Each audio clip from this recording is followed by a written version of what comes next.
Hello everyone, welcome to Naira study point. कैसे हैं आप सब लोग। आज हम लोग अकबर कालीन विशेषता यहाँ पर पढ़ेंगे। ओके, अकबर काल को हम लोग कई दिनों से पढ़ रहे हैं। आज हम लोग देखेंगे अकबर कालीन चित्रकला की विशेषता जो आपके एग्जाम में पूछे जाते हैं, जो कंप्लीट करेंगे। अकबर टॉपिक आज आपका कंप्लीट हो जाएगा, लेकिन मुगल काल अभी नहीं होगा, यानी अभी कंप्लीट नहीं होगा। ठीक है ना, वन बाय वन पढ़ेंगे और आज ये टॉपिक कंप्लीट कर लेंगे। उसके बाद जहांगीर फिर शाहजहां को स्टार्ट करेंगे, फिर औरंगजेब को स्टार्ट करेंगे। ओके, उसके बाद हम लोग राजस्थानी चित्रकला स्टार्ट करेंगे। चलिए देख लेते हैं आज का जो फर्स्ट पॉइंट है। देखिए, फर्स्ट पॉइंट है अकबर कालीन चित्रकला की विशेषता। इसमें देखते हैं, अकबर शैली में रंग बहुत ही चमकदार लगे हुए हैं, लेकिन ईरानी शैली वाली बेतहाशा चमक नहीं है। देखिए, कहने का मतलब ये है कि रंगों को देखिए, इसमें क्या है, रंग बहुत ही चमकदार लगे हुए हैं, लेकिन ईरानी शैली वाली बेतहाशा यानी बहुत ज्यादा चमक नहीं है। नेक्स्ट पॉइंट देख लेते हैं, सफेद रंग का प्रयोग रंग को हल्का करने के लिए स्वतंत्र रूप से हुआ है। इसमें देखिए किसका प्रयोग हुआ है रंगों को हल्का करने के लिए, तो सफेद रंग का प्रयोग रंगों को हल्का करने के लिए हुआ है। यानी रंगों को हल्का करने के लिए व्हाइट कलर मिलाया जाता है। रंगों को हल्का करने के लिए जो सफेद रंग होता है उसे सूफियाना रंग कहते हैं। किसे सूफियाना रंग कहते हैं? तो जिन रंगों में सफेद रंग मिलाया जाता है उसे हल्का करने के लिए उसे सूफियाना रंग कहते हैं। जैसे कि आपने हरे में, किसमें, हरे में सफेद मिला दिया, या लाल में सफेद मिला दिया, या पीले में सफेद मिला दिया, तो वो आपका रंग जो बनके तैयार हुआ वो कैसा रंग बनके तैयार हुआ? तो वो आपका सूफियाना रंग बनकर तैयार हुआ। देखते हैं नेक्स्ट पॉइंट। देखिए, रंगों में कहीं भी काला रंग नहीं मिलाया गया। जैसे देखिए, कौन सा रंग नहीं मिलाया गया? तो काला रंग नहीं मिलाया गया है। नेक्स्ट देख लेते हैं, रेखाएं भारतीय गोलाई लिए हुए हैं। कैसी? देखिए, जो रेखाएं हैं वो कैसी हैं? वो भारतीय गोलाई लिए हुए हैं। इसके टाइम में तो यानी किसके टाइम में? तो अकबर के टाइम में, यानी अकबर के टाइम के चित्रकला में कैसी हैं? तो रेखाएं भारतीय गोलाई लिए हुए हैं। नेक्स्ट पॉइंट देख लेते हैं, पुरुषों को ऊंचा पैजामा और अटपटी पगड़ी। कैसा? तो ऊंचा पैजामा तथा अटपटी पगड़ी पहने दिखाया गया है। ठीक है ना, चलते हैं देखते हैं नेक्स्ट पॉइंट। देखिए, नेक्स्ट पॉइंट देखते हैं, प्रारंभ में चित्रों के हाशिए सादे, बाद में हाशिए सजावट वाले दिखाए गए हैं।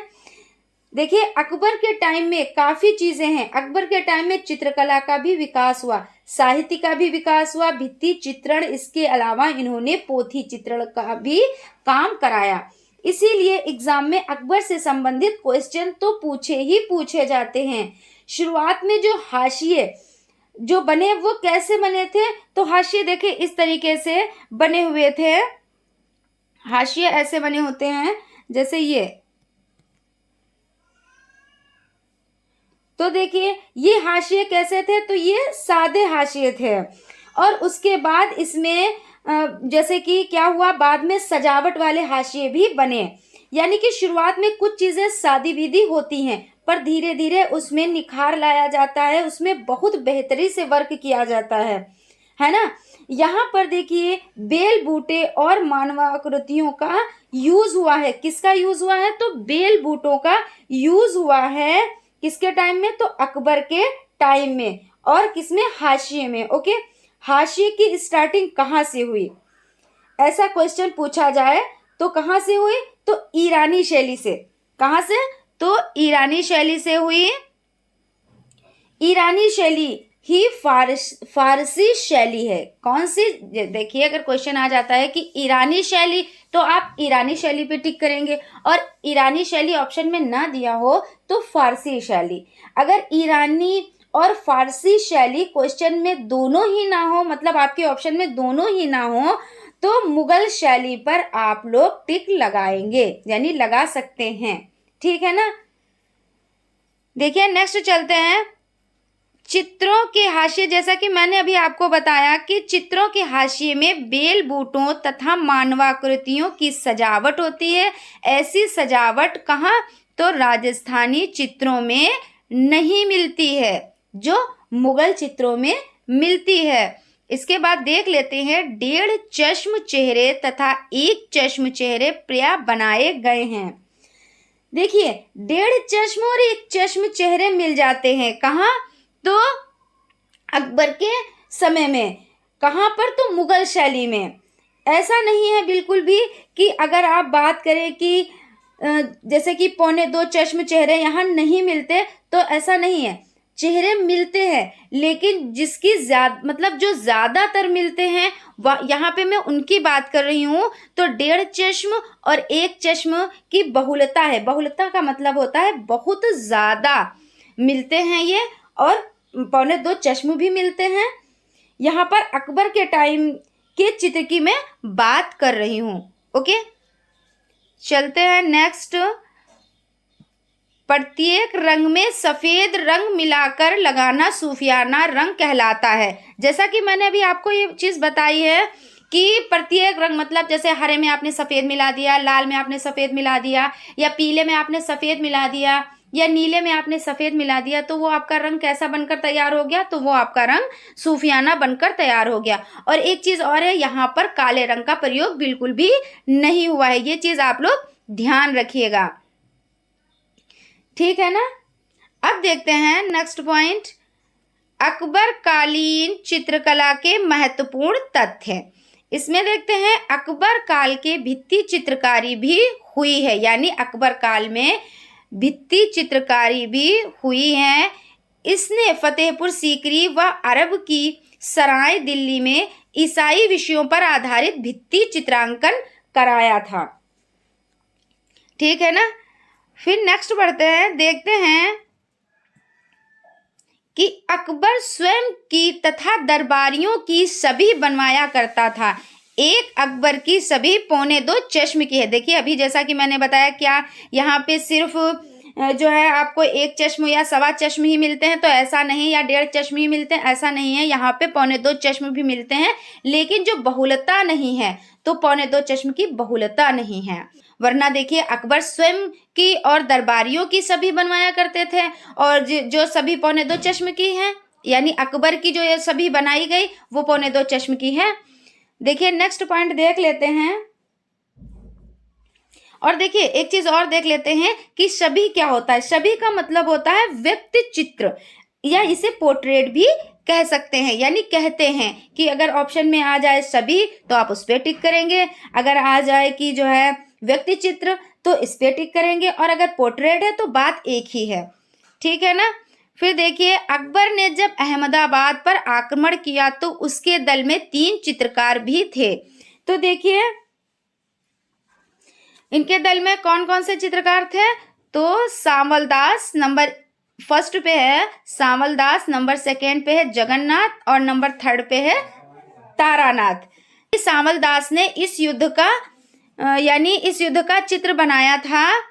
जैसा कि मैंने आपको हुमायूं में बताया था कि कौन सा ऐसा बादशाह है, जो मुगल बादशाह है, जो अपने साथ चित्रकारों को रखता था और चित्र बनवाता था। तो मैंने आपको बताया था कि हुमायूं, जिसने प्रवास काल के दौरान, किसने, तो हुमायूं ने प्रवास काल के दौरान फाख्ता का चित्र बनवाया। फाख्ता क्या होता है, तो कबूतर, यानी कबूतर की एक प्रजाति होती है जो सफेद और ग्रे कलर की होती है। यानी फाख्ता आ जाए या कबूतर आ जाए तो टिक आप कर दीजिएगा, आपका जो आंसर है वो राइट होगा। ठीक है, नेक्स्ट चलते हैं।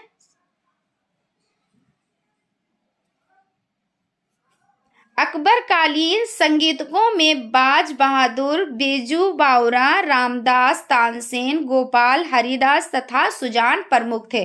कौन कौन देखिए प्रमुख थे, तो अकबर कालीन संगीतकों में कौन कौन, तो बाज बहादुर, बेजू बावरा और रामदास और तानसेन, गोपाल, हरिदास और सुजान इसमें प्रमुख थे। ठीक है ना। चलिए नेक्स्ट देख लेते हैं। अकबर ने बीरबल को हाजिर जवाब के लिए कवि प्रिय की उपाधि दी थी। देखिए यहाँ पर जो बीरबल थे, सबसे पहले तो हम बात कर लेते हैं कि बीरबल कौन थे। ठीक है, तो बीरबल 9 रत्नों में से एक थे जो हाजिर जवाबी थे। यानी हाजिर जवाब का मतलब क्या होता है कि कोई क्वेश्चन करे और उसका आंसर फटाफट जो दे दे, वो हाजिर जवाबी होता है। ठीक है, और इन्हें किसने उपाधि दी थी? तो देखिए कवि प्रिय की उपाधि अकबर के द्वारा बीरबल को दी गई थी। किसके द्वारा? तो अकबर के द्वारा बीरबल को दी गई थी कवि प्रिय की उपाधि। देखिए इन्हें कवि प्रिय की उपाधि भी दी गई और इनके बचपन का क्या नाम था? तो इनके बनी महेश दत्त था। ठीक है ना। फिर नेक्स्ट चलते हैं। नरहरिदास, रसखान, तुलसीदास, श्री कुमार अकबर के समकालीन थे। तो देखिए अकबर के समकालीन कौन थे? तो नरहरिदास, रसखान, तुलसीदास। ठीक है। अकबर एक ऐसा शासक था जिसने पहली बार पुराण का अनुवाद फारसी भाषा में कराया था। कौन था? तो अकबर था।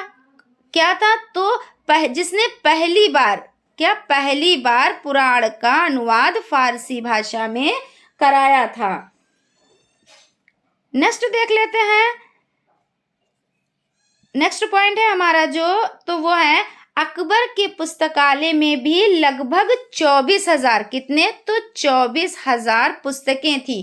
कुछ विद्वान इन पुस्तकों की संख्या 30,000 मानते हैं। कहने का मतलब ये है कि देखिए अकबर के काल में जो पुस्तकालय में, जैसे कि अकबर के पुस्तकालय में लगभग 24,000 पुस्तकें तो थी, लेकिन उसमें कुछ विद्वान मानते हैं कि नहीं, 30,000 पुस्तकें इनको यहाँ पे मानते हैं। और देखिए अकबर ने शाही पुस्तकालय बनवाया था। तो कहाँ? आगरा, दिल्ली और लाहौर में, जिसमें 30,000 पुस्तकों का कलेक्शन था। जैसा कि मैंने अभी आपको बताया कि उसमें 30,000 पुस्तकों का कलेक्शन था। देखिए नेक्स्ट पॉइंट देख लेते हैं। अकबर का शाही पुस्तकालय 3 बड़े नगरों में स्थापित था। कहाँ कहाँ? तो अभी मैंने आपको बताया, आगरा में, दिल्ली में और लाहौर में। देखिए चित्रकारी के बारे में देखिए बात करते हैं। तो चित्रकारी यानी हुमायूं के टाइम में स्टार्ट हो गई। लेकिन अगर आपसे पूछा जाए कि मुगल शैली का प्रारंभ कहाँ से हुआ, तो अकबर के टाइम से। कहने का मतलब यह है कि चित्रकारी तो हुमायूं के टाइम से स्टार्ट हो गई थी, लेकिन जो शैली, जैसे जो मुगल शैली का प्रारंभ हुआ, वो आपका अकबर के टाइम से स्टार्ट हुआ। ये चीज आप लोग याद रखिएगा। नेक्स्ट देख लेते हैं। अकबर के दरबार में प्रति सप्ताह प्रदर्शनी का आयोजन होता था। कहाँ होता था? तो प्रदर्शनी का आयोजन होता था प्रति सप्ताह। चित्रकला की मुगल शैली का प्रारंभ अकबर काल से ही माना जाता है। किस काल से माना जाता है? तो चित्रकला की मुगल शैली, यानी जो चित्रकला शैली का प्रारंभ है, अभी मैंने आपको बताया, तो वो कहाँ से? तो अकबर काल से माना जाता है। नेक्स्ट पॉइंट देख लेते हैं। अकबर के अनेक चित्र प्राप्त हैं, जिसमें से बोस्टन संग्रहालय अमेरिका और देखिए एक इंडियन ऑफिस लाइब्रेरी लंदन में संग्रहित है। नेक्स्ट देख लेते हैं। देखिए अकबर को हाथियों की लड़ाई देखने का बड़ा शौक था। किसको? तो अकबर को किसकी लड़ाई? तो हाथियों की लड़ाई देखने का बहुत शौक था। चलिए देख लेते हैं नेक्स्ट।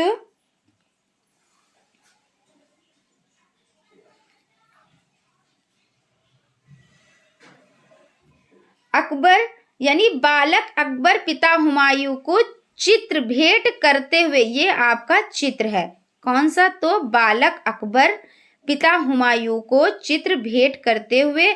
यह चित्र देखिए मीर सैयद अली द्वारा बनाया गया, जो गुलिस्तां पोथी खाना तेहरान में सुरक्षित है। कहाँ सुरक्षित है? तो तेहरान में सुरक्षित है। देखिए, अब हम देखते हैं कि मीर सैयद अली के बारे में हम थोड़ा सा देख लेते हैं, जिन्होंने इस चित्र को बनाया है।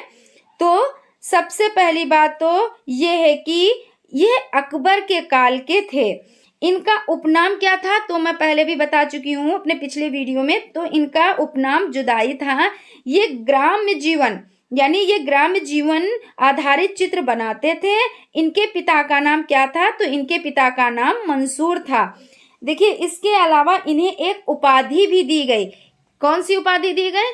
तो इन्हें नादिर उल मुल्क की उपाधि दी गई। और ये किसके जरिए दी गई? तो ये हुमायूं ने दी। ठीक है ना।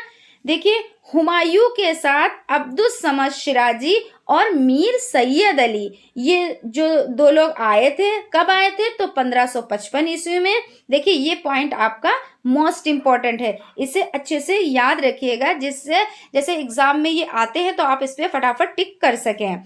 ये दोनों कैसे चित्रकार थे? तो ये दोनों ईरानी चित्रकार थे। नेक्स्ट बढ़ते हैं, देखते हैं। देखिए, सबसे ज्यादा ग्रंथ अकबर के काल में बने। कब बने? तो अकबर के काल में सबसे ज्यादा ग्रंथ। ठीक है ना। फिर नेक्स्ट देख लेते हैं, इकबाल नामा ग्रंथ मिर्जा मोहम्मद उर्फ मोतामिद खां बख्शी ने अकबर के काल में लिखा था। ठीक है। नेक्स्ट बढ़ते हैं, देखते हैं जहाने।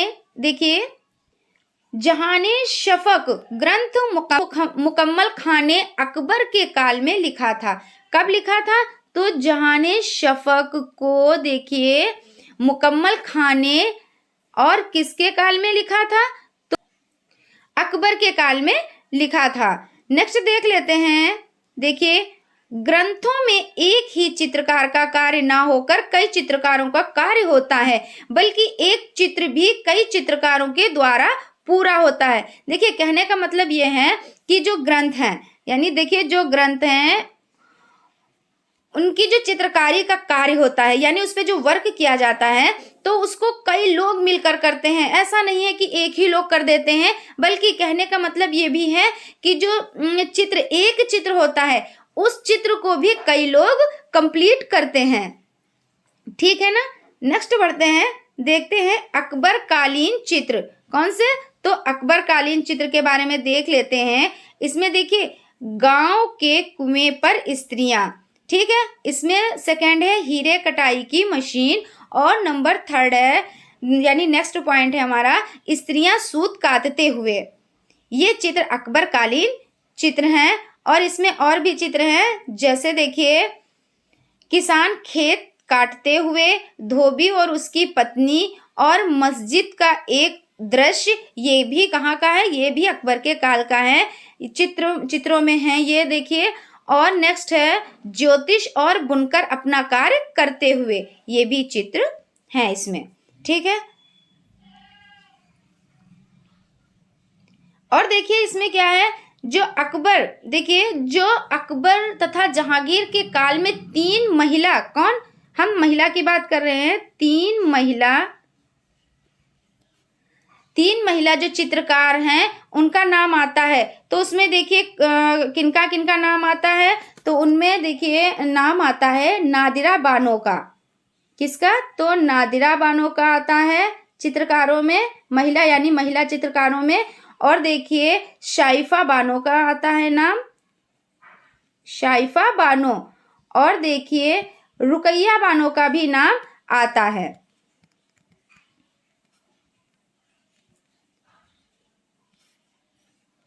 ठीक है ना।